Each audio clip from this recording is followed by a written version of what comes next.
तारा करली पुकार, ए सुन सैया हमार हमसे बतलावा बतलावा।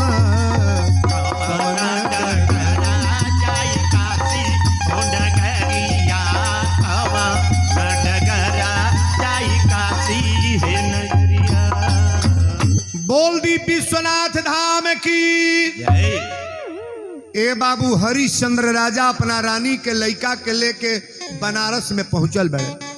बनारस विश्वनाथ धाम हमारा शंकर जी के मेन जगह बनारस है महाराज। गईले तक कहले तारा से पूछले, तारा यही जो हमने के बिकाएक बा।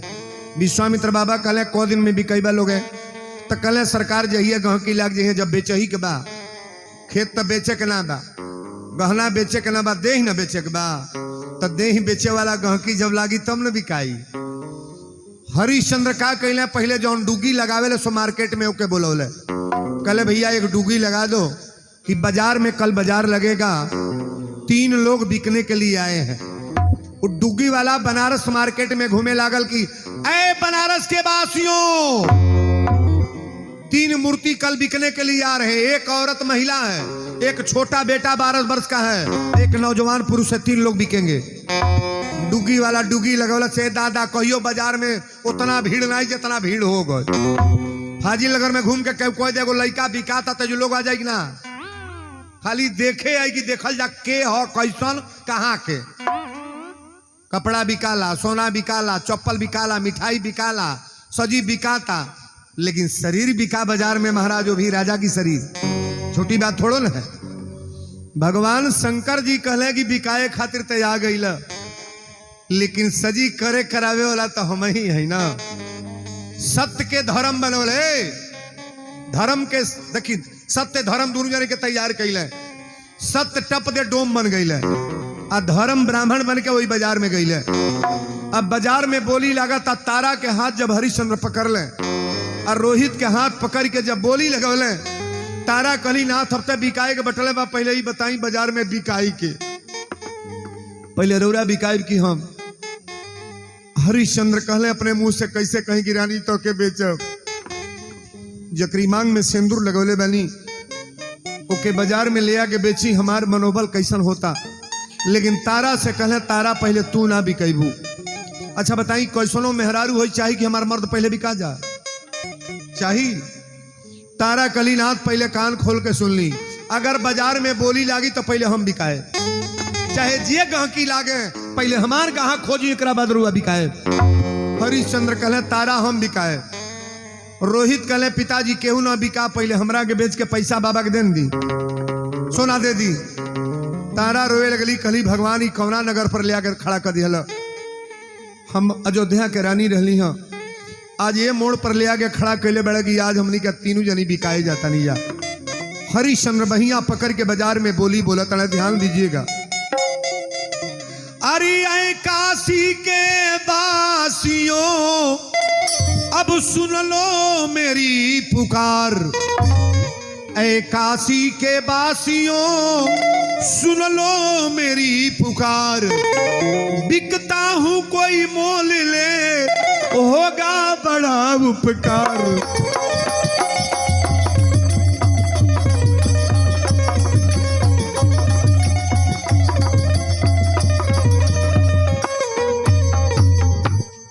हरिश्चंद्र कहले कि बाजार में बिकने के लिए आए हैं, इनका ग्राहक कौन है? ए दादा आगे पीछे कहीं नहीं तकले, टप दे जाके पंडित जी गए ले बाजार में, आ जाके तारा के बहिया पकड़ ले, तारा के हाथ पकड़ ले। और तारा के जब बहिया पकड़ ले तो पहले हरिश्चंद्र के बड़ा दर्द हुई। मान लो जो सौदा बिकाता हो करके बाही पकड़ी तो उनका मान के छोड़ाव, पैसा पर न बिकाता हो। हरिश्चंद्र कहले तारा बाह तो तुहार पकड़ ले बाबा, अब तक बिके के नंबर आ गई। तारा कलीनाथ हमरा दूसर कष्ट तना बा, लेकिन रउरा से एक बात कह, हमनी कह जहिया हमरा मांग में सिंदूर रउआ डरली तैया 7 बेर भौरी लेहली। हमरा माई बाप से कहली कि तोहरा बेटी के कोनो कष्ट ना हुई, लेकिन वादा करा हम तो बिका के जा तनी, लेकिन हमरा और नजर तोहर जाई कि ना जाई, कबो हमरो के देखे आईबा कि ना आईबा।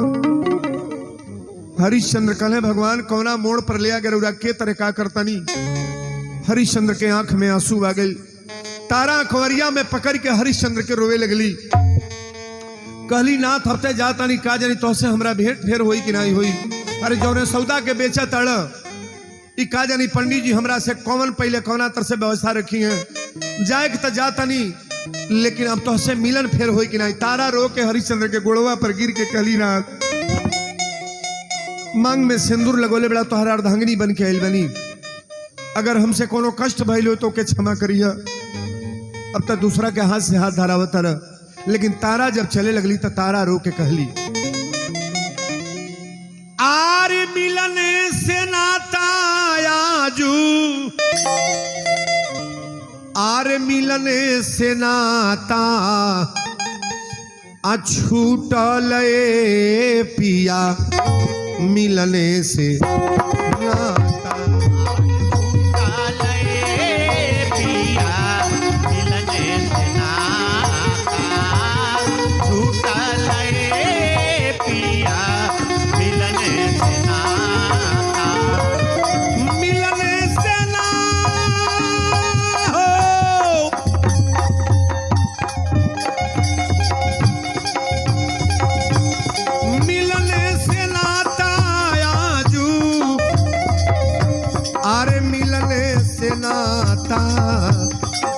छूटल पिया, मिलने से नाता छूटल पिया, मिलने से नाता छूटल पिया, मिलने से नाता। राज छूटल पाट छूटल अयोध्या नगरिया। राज छूटल पाट, राज छूटल पाट, राज छूटल पाट छूटल अयोध्या नगरिया। तोहरा से रिश्ता नाता स्वामी तोह से रिश्ता नाता टूटल पिया, मिलने से नाता छूटल पिया, मिलने आज छूटल पिया, मिलने से नाता छूटल पिया, मिलने से नाता। बोल दी महादेव की जय। आज विश्वनाथ के नगरी में तारा के तो हरिश्चंद्र बेच दिले। लेकिन तारा जब जाए लगली तो कहली महाराज एक निवेदन बा। पंडित जी से कहली कहले का आ तो हमके तलैये चलतनी छोट लड़का एगो हमार रोहित बा। रउरा कहती तो अपना साथे ले चलती। आ जौने रोटी भात दे उतने में भोजन करके हमारा बाबू जी हैं। लेकिन अपना साथे महतारी कबो औलाद ना छोड़ेली। अच्छा बताइए पिता में माता में अंतर है कि नहीं है? नहीं अंतर है, नहीं अंतर है। अरे आपसे बार बार कहते हैं बेटा दुआरी पर आवता तब बाप कहीं आ गईला, आ गईला। बेटा लड़का दुआरी पर आवता तो बाप कहीं आ गईला तो कहीं आ गईली। अब माई मिली तो कहीं बाबू कुछ खैल है कि ना, कुछ खैल है। माई बाबू के खाइल जो है ले आ तनी लेके पर्दा उठा के भीतर जाई हैं तो वो पूछत या केतना कमैला हो। कमाई के चाहिए नहीं बोलोगे? कैसा भी औरत होगी पुरुष की कमाई जो होती है महाराज, और माई बाबू के खाइल। आज माई कहली कि हम अपना बाबू के साथे लेके जाए, चाहे हमके जौन रुआ देवे में भोजन करा ले। लेकिन रोहित के लेके चले लगली तो हरिश्चंद्र सोचत अब तो इनका बेच देली। अब हमरा खातिर गाहक के आवता। लेकिन सत्य धर्म दोनों जने, शंकर जी की कृपा कभी कमी नहीं होती है। जहां पर कृपा न करही पुरारी, सो न पावे मुनि भक्ति हमारी। शंकर जी की कृपा जब होती है तो राम की कृपा। जो भी व्यक्ति यहाँ बहुत सी चर्चा वाले लोग बैठे हैं, केवल शंकर जी का नाम जप करके आप चाहो कि भगवान मिल जाए तो राम जी आपसे विपरीत रहेंगे। शंकर जी प्रसन्न नहीं होते हैं। शंकर जी के इष्टदेव राम जी और राम जी के इष्टदेव शंकर जी ये दोनों एक के एक पूरक हैं। और कथा समझने वाले लोगों से एक निवेदन करें, आप प्रवचन में जब बैठे हैं तो एक चीज जरूर जानिएगा, एक वो देवता के रउरा माने के बाद तक कांटा करके मानो, लेकिन राम और शंकर को मानना है, भोलेनाथ को, राम जी को, तो ये दोनों को पकड़ना पड़ेगा महाराज। अब हरिश्चंद्र बोलता है, तारा के तले के पंडित जी चल गए। अब बहिया अपन हथवा उठा के वही समाज में बोलता है, अरे काशी के बासियों अब सुन लो मेरी पुकार, ऐ काशी के बासियों सुन लो मेरी पुकार, बिकता हूं कोई मोल ले होगा बड़ा उपकार।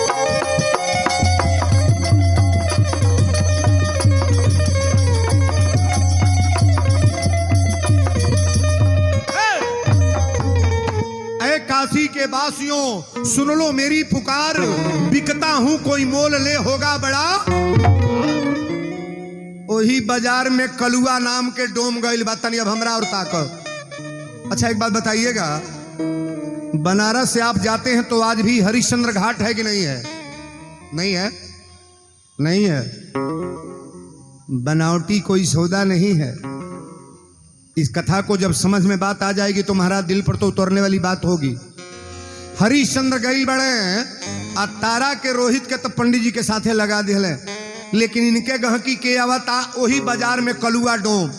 सत्य धर्म दो लोग आए, भगवान शंकर जी की लीला है। सत्य जाके पंडित जी के किन ले आ धर्म कलुआ डोम बन के दौड़ के जाके राजा के हाथ पकड़ ले। हरिश्चंद्र जब रूप देखले तो कहले ई डोम बड़का फेटा बंधले रहे, बड़ी बड़ी मोच। अरे डोमे के चेहरा रूपरेखा आप सभी लोग जान ही रहे हैं। शरीरिया हमने के लेखा बा, लेकिन कपड़वा चिन्हा जाई कि हाँ। हरिश्चंद्र के बहिया पकड़ के पूछले कितना कीमत बा। हरिश्चंद्र कहले 30 भर सोना तई ई दे के हमरा रानी के 60 भर सोना देओ बा। विश्वामित्र बाबा कहले हमके जल्दी मिले, हम छुट्टी करी चली। विश्वामित्र बाबा कहले नारद बड़ाई बतिया के इला, लेकिन आज फैसले बा। 30 भर सोना कलुआ डोम दिहलस। हाथ पकड़ के जब बाजार के बाहर लेके चलल तो कलुआ डोम पूछलस कि बताओ तोहर नाम का है? हरिश्चंद्र कहले हमार नाम हरिश्चंद्र। कलुआ डोम कहलस पहले तो तोहर नाम ही ना रही, आज से तोहर नाम ना, हमरा डोमे घरे जाता तोहर नाम आज से हरिया धरतनी। हरिया हरिया कह के बोलावल जाई, डोमे घरे VIP नाम नहीं चलेला। हरिया कह के बोलावल जाई। बोला संतुष्टि बाड़क ना? कहले महाराज हमको संतोष है, चलिए। कहले कि डिप्टी कौन करे बा नौकरी? कहले तो सुअर ना चढ़वाए, बांस बेना सुपा ना बिनवाए। कहले तब काम कौन देता? कहले तो के काम ही है देव की श्मशान घाट पर जितना लाश आई, घाट पर जितना लाश आई सारा लाश जरवई है, आ कर कफन लेके लाश जरावे दी है।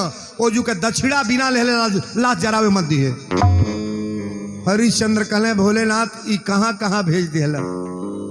हम अयोध्या के राजा रहली हैं, आपसे बताए हैं ना। रामायण में रामचरितमानस में बाबा तुलसी लिखे हैं कि धर्म न दूसर सत्य समाना, आगम निगम पुराण बखाना। सत्य के सामने कोई धर्म नहीं है पृथ्वी पर। आप चाहे जहां घूम लो, चाहे जितना पूजा कर लो, जहां जाना है चले जाओ, कोई प्रयाग नहा लो, कितना कथा सुन लो, लेकिन सत्य के सामने सारा चीज फेल है महाराज। बाबा ने लिखा है कि धर्म न दूसर सत्य समाना, आगम निगम पुराण बखाना। सत्यवादी राजा हरिश्चंद्र के एगो डोम ले जाता है। अब देखिए घाटे पर, घाट पर गई समय बड़ा बलवान होला। ये बाबू समय बड़ा बलवान होला। वो गीत तंदे दी हम मेहंदी लगल ना। जीवन में जकरा यह नहीं बुझाइल कि हमरा देही के का हुई। हमरा जीवन में बहुत सारा कथा आवेला, लेकिन ये कथा जो ना मंच पर हम बोलल बानी, अब बड़ाई के पात्र तो अपने मुंह से नहीं कह सकते हैं, लेकिन इस कथा से 100% लोगों का सुधार हुआ है, ये मेरा गारंटी है। आप लास्ट तक कथा को बड़ा प्रेम से सुनिएगा। ये मेहंदी लगलना बजल सहनाई कैसन हो राम हमरो विदाई मेहदी लगल बजल सहनाई कैसन हो राम हमरो विदाई मेहदी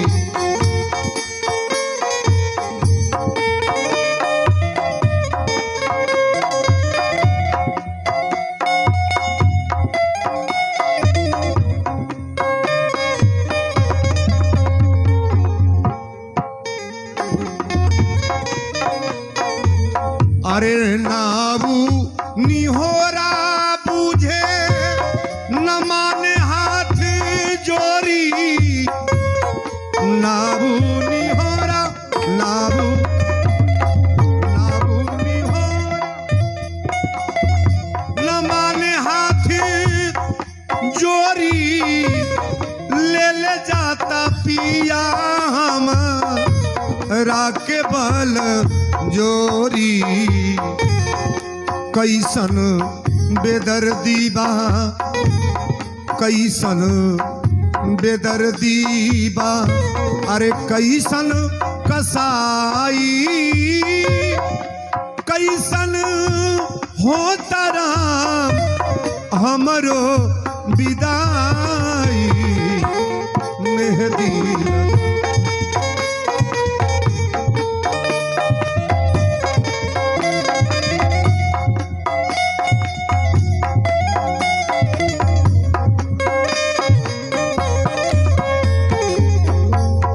माड़ो छवाइल नहीं सजल नहीं डोली माड़ो छवाइल माड़ो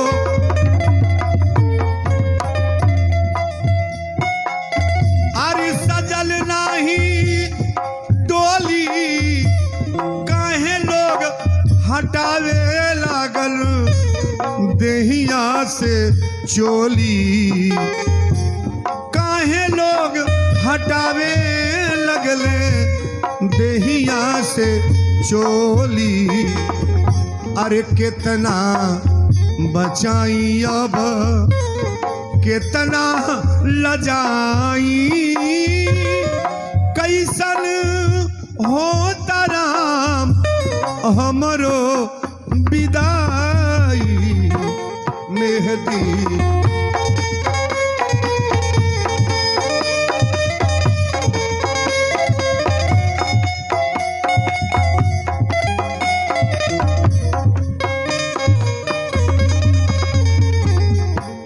बड़ा रे भयावन लागे आजू के रतिया बड़ा रे भयावन बड़ा रे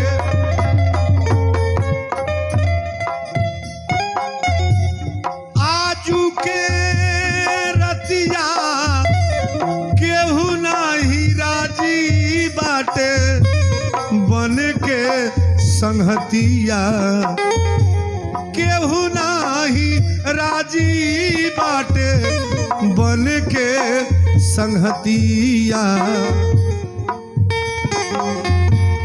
के करा दुअरिया के करा दुअरिया के असरा लगाई कैसन हो राम हमरो विदाई मेहदी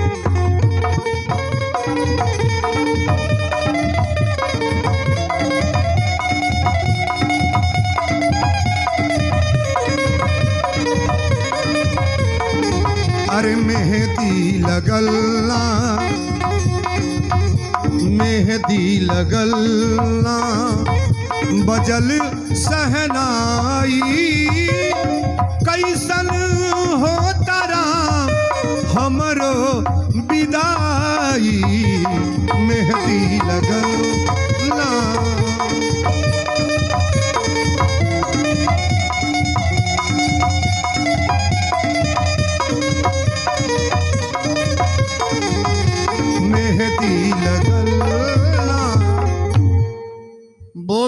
सच्चे दरबार की जय। इहो विदाई विदाई है। जैया तारा के विदाई माई बाप कैले हुए हैं तब पालकी में चढ़ल हुई हैं, गांव के सखी सहेली गई हुई हैं, सारा व्यवस्था के साथ लड़की विदाई होली महाराज। लेकिन आज तारा के आपन पति हरिश्चंद्र बेच देले, पंडित जी के यहाँ लेके गईले। हरिश्चंद्र कहाँ नौकरी करता है तो डोमे की यहाँ जितने हमारे बाबू लोग हैं थोड़ा कथा को गौर से समझिएगा।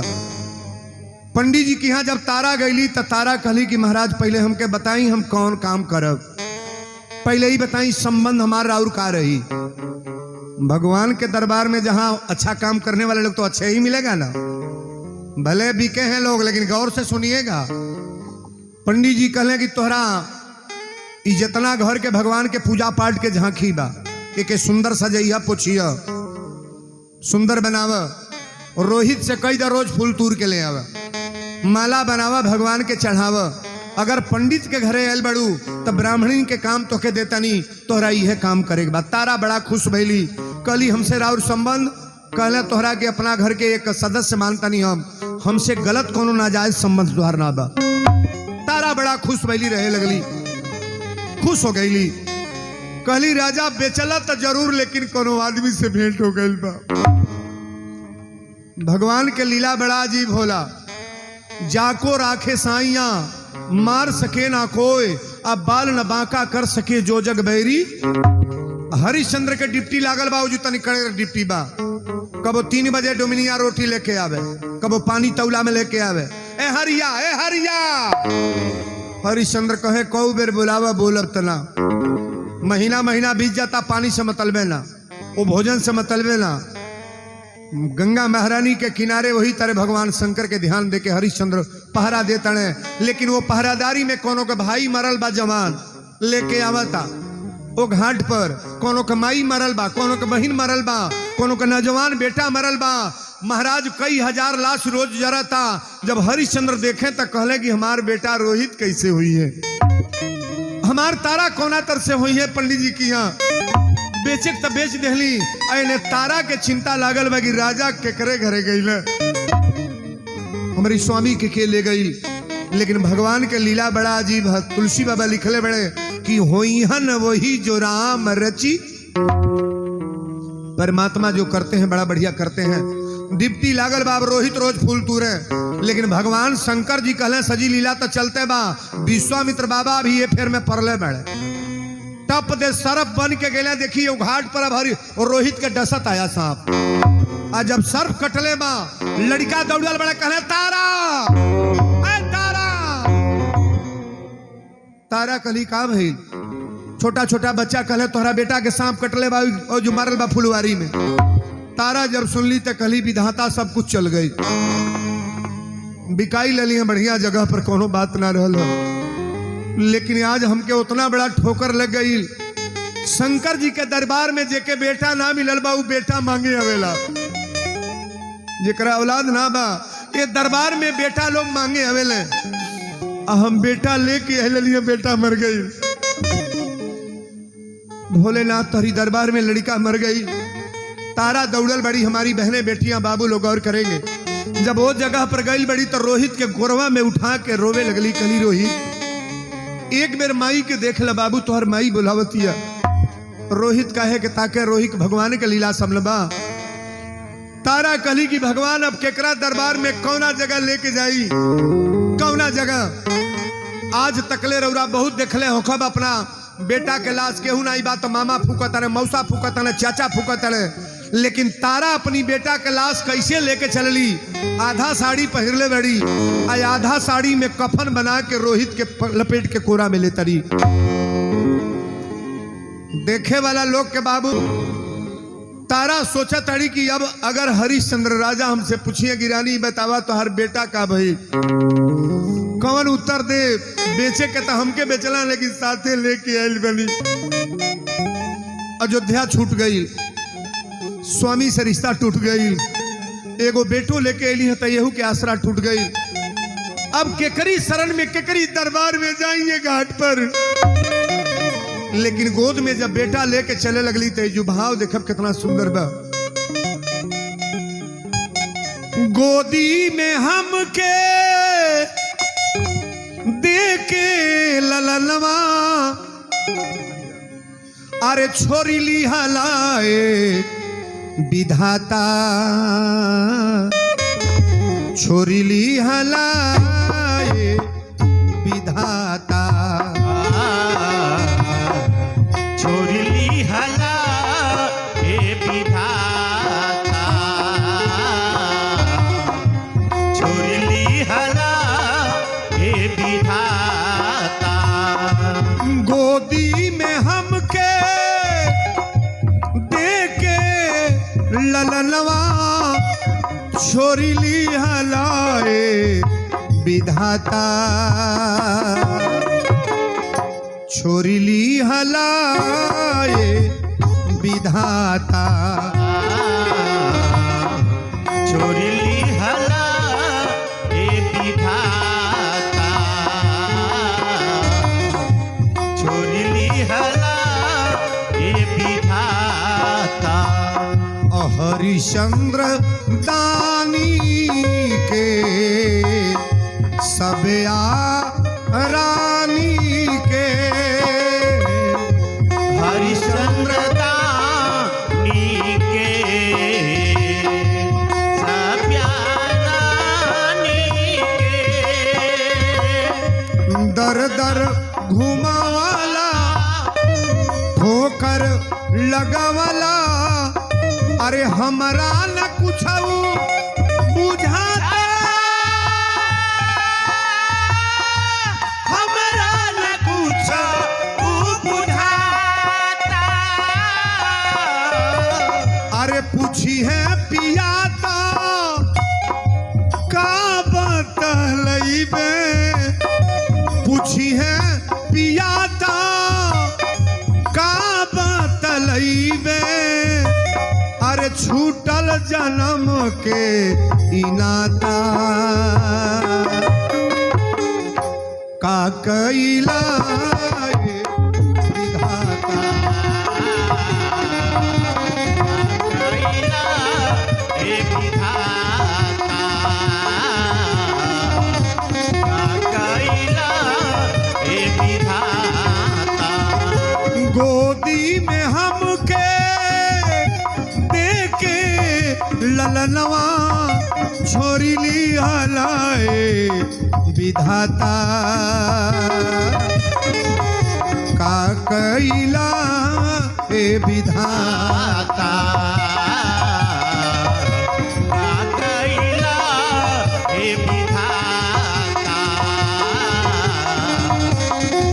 कैला हे विधाता बोल दी विश्वनाथ धाम की जय आधा साड़ी अपना देही में पहिरले बाड़ी हमारी बेटियां बहन गौर करेंगी आधा लुगा में अपना बाबू के लाश लपटले बड़ी कफन बना के अबला नारी तेरी लंबी कहानी है मई की यहाँ बात तब वो बेटी के कष्ट बा ससुराल में जाई तब वो कष्ट बा जब तक जीना है इन बहनों को तो महाराज कभी देवर का बात आएगी कभी पति का बात आएगी कभी सास की बात आएगी कभी गांव वाले दुनिया वाले नारियों को जीने नहीं देते हैं महाराज बड़ी सुंदर कथा है ध्यान दीजिएगा तारा वही घाटे पर लेके बाबू के बेटा के लाश रोवत अड़ी की भगवान ये घाट पर आयल बानी कौना जगह बाबू के लाश लेके जाई हमारा बाबू के कैसे दाह संस्कार हुई तबले आवाज आवता सावधान बिना कर कफन लिए लाश कोई नहीं जलाएगा तारा कहली महाराज ये घाट पर आइयो गईली आई आवाज दे तड़े की बिना कर कफन की लाश नहीं जलेगी ये आदमी है कौन शाम के बेरा बा देखी बड़ा भाव से कथा को सुनिएगा तारा लसिया लेके आगे बढ़त रही धीरे धीरे और उन्हें से हरिश्चंद्र आगे बढ़ता ना मुनहार हो जाता एक बेरा उरी आवाज धले सावधान बिना कर कफन दिए लाश कोई नहीं जलाएगा तारा कहली आवाज हमरा पहचान में आवत आई समझ में आवाज आवता कि अच्छा बताइए आपन पति अगर 10 साल के बाद बोले तो वो आवाज के पहचान जाए कि ना पहचान अब 12 बजे रात के रूरा घर में दूसरा व्यक्ति के हुआ था पैरवा धरत में रुआ जान जाए कि हमार हस्बैंड ना हवा। तारा जब आवाज सुनली तो कहली तो हमरा पहचान के आवाज बा, ई तो हमरा स्वामी के आवाज है। लसिया लेके बाबू के रोते अगवा बढ़ली। हरिश्चंद्र कहले कि बिना कर कफन दिए लाश यहाँ जलाना नहीं है। तारा कहली नाथ भले तू मुकुरजा न पहचान, लेकिन आज तोहरा सामने तोहार औरत तोहार अर्धांगिनी जकरी मांग में सिंदूर लगोले बड़ा, हम तोहार औरत हई जेके बेचले बड़ा पंडित जी के हाथे। शादी करके तू ले आयल बड़ा, अयोध्या छोड़वले बड़ा तू। रात में सपना में सब कुछ दान तू कैले भर, ले के बाजार में बेचे वाला तू हव। लेकिन एगो गलती हमरा से भइल बा, तोहार बेटा मरल बा, लाश लेके घाट पर आइल बली। बोला लाश जरी कि ना? हरिश्चंद्र कहले ना हमार केहू औरत बा, ना हमार बेटा बा, हमरी आगे पीछे केहू ना बा। हम एगो डोम के नौकर हई, नौकर तक सीमित बानी, हमारा कोई नहीं है। तारा कली स्वामी हम तोहार औरत हई। हरिश्चंद्र कहले नहीं हमारा कोई नहीं है। तारा कली के अच्छा ये बतावल लाश जरी कि ना? हरिश्चंद्र कहले लाश जरी, हम मना ना करब, लेकिन बिना कर कफन की लाश नहीं जलेगी, बिना कर कफन की लाश नहीं जलेगी। तारा कली की राजा बतावा मुनहार के टाइम बाद लड़का के लाश धो के कहां भीख मांगे जाई हम। एगो बेटा खतरे हम अयोध्या के रानी कहियो रहली। समय बड़ा बलवान होला बाबू, समय बड़ा बलवान है। कहियो अयोध्या के रानी रहली। हमके तारा कही के सभ्या कही के तू बुलावा, बेटा के रोहित बुलावा। रोहित के जबले गोद में ना उठावा तबले तोरा चैन ना रहे। आज तोहार बेटा मरल बा, एकरा लाशी के कफन कर मांगे तरह तू लाजरी की ना? हरिश्चंद्र कहले बिना कर कफन के लाश ना जली। तारा कली राजा अगर तोहू ईर्खा पर बड़ा तो आज घाटे पर हमरो ये ईर्खा बा। ई तोहरे देहर साड़ी पहरले बनी राजा, तोहरे पहिरावल कपड़ा है जो देह से जब चलल बनी, तोहरे दिहल मांग के सिंदूर है जो आज हमरा मांग में बा। ई मंगल सूत्र हमरा गठई में तोहरे दिहल बा। अगर ये पर आ गल बड़ा तो ये अपन साड़ी जौन हम लपेटले बनी, आधा साड़ी बाबू के कफन में लपेटल बनी राजा। अब तो से यह निवेदन करब, हमरा लग दूसर व्यवस्था ना बा, हमरा साड़ी में से फाड़ ले राजा,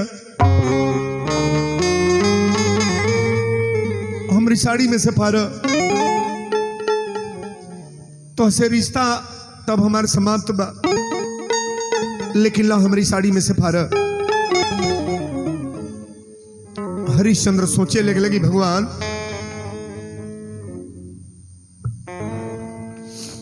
ई कौने घाट के मोड़ पर ले अगर उरा खड़ा कर देली। औरत के आंचल ओढ़ावल जाला, औरत के नंगा के पुरुष ना करेला, लेकिन अपनी अर्धांगिनी के साड़ी फाड़े के औरत कहती है हमार प्रश्न भी है बाकी बिना कफन के लाश ना जरी। तारा कहली कि राजा अब हमरा के केहू के बोलावे के ना बा, तोहार दिहल साड़ी है आ तोहार कर कफन चाही, हमारी साड़ी में से कफन फाड़ ला राजा, साड़ी में से कफन फाड़ ला, अपना बेटा के कफन ले ला, कर ले ला राजा, लेकिन बेटा के लाश जरावे दो। हरिश्चंद्र सोचले कि साड़ी पकड़ी कि ना पकड़ी, सोचले कि साड़ी तो फाड़ल जरूरी है, बिना कर कफन के लाश जराई तो डोम के वहां से शिकायत हुई जौना के नौकरी करतानी। जब 4 डेग आगे बढ़े तब आज भैल किया हरिश्चंद्र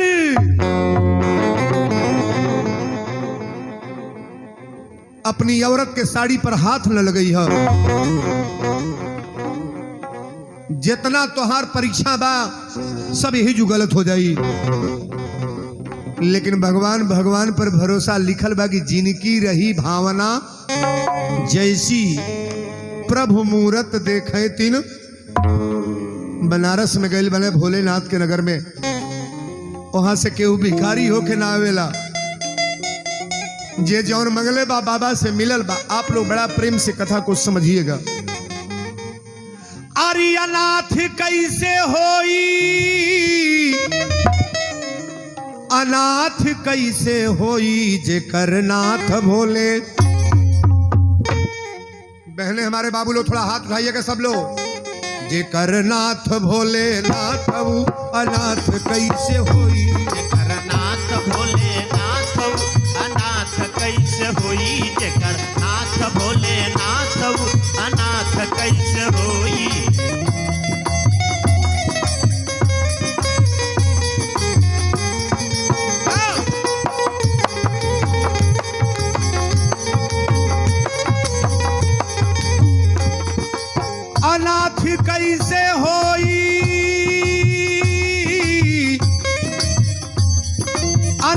कैसे होई, अनाथ कैसे होई, जेकर नाथ भोले नाथ उ अनाथ कैसे। जेकर नाथ भोले नाथ उ अनाथ कैसे होई, जेकर नाथ भोले नाथ उ अनाथ कैसे होई। बोल दी शंकर भगवान की। ए, पूरे क्षेत्र के लोग यहाँ इकट्ठा हैं, थोड़ा गौर करिएगा। भगवान को अपना मान करके जो काम करने वाला व्यक्ति है, कभी नुकसान होगा उसका? हो सकता है। सेवरी का नुकसान हुआ,